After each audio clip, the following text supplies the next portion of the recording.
হাজোত বুলবুলি যুঁজৰ বঁটা বিতৰণ।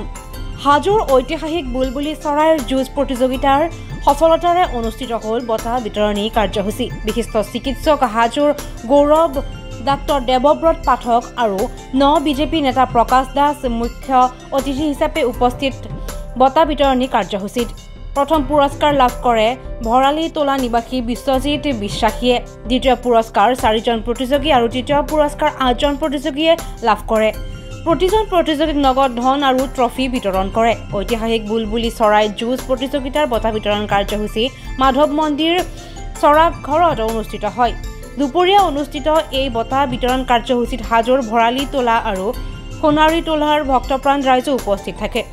যিখন যুঁজ আমি জন্মৰ পৰাই শুনি আহিছিলোঁ যে মাধৱ মন্দিৰত এই যুঁজখন হয়, আমি খুব আৱেগিক হৈছিলোঁ চাবৰ কাৰণে।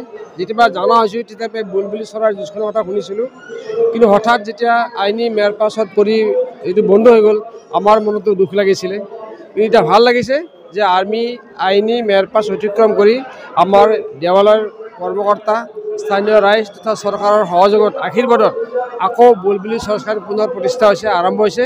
তাৰ কাৰণে মই সমূহ জনগণক, মন্দিৰ পৰিচালনা কমিটিক তথা চৰকাৰক ধন্যবাদ জ্ঞাপন কৰিছোঁ। সুদীৰ্ঘ 9 বছৰৰ পিছত আমি 15 জানুৱাৰী 2024 মকৰ সংক্ৰান্তিৰ দিনা ঐতিহাসিক বুলবুলি চৰাই যুঁজ খেল দৌলগৃহৰ বাকৰিত অনুষ্ঠিত কৰিব পাৰিছোঁ।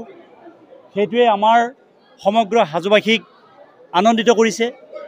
আমি বিশেষ অসুবিধাৰ কাৰণে সেইদিনা হয়তো পুৰস্কাৰ বিজেতাসকলক পুৰস্কাৰ প্ৰদান কৰিব পৰা নাছিলোঁ।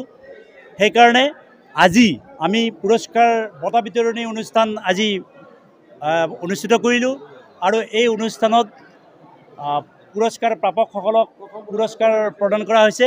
প্ৰথম পুৰস্কাৰ বিশ্বজিৎ বিশ্বাসী আৰু দ্বিতীয় পুৰস্কাৰ 4গৰাকীয়ে পাইছে, তৃতীয় পুৰস্কাৰ 8গৰাকীয়ে পাইছে। হাজোৰ পৰা প্ৰাঞ্জল কলিতাৰ ৰিপৰ্ট DA 365।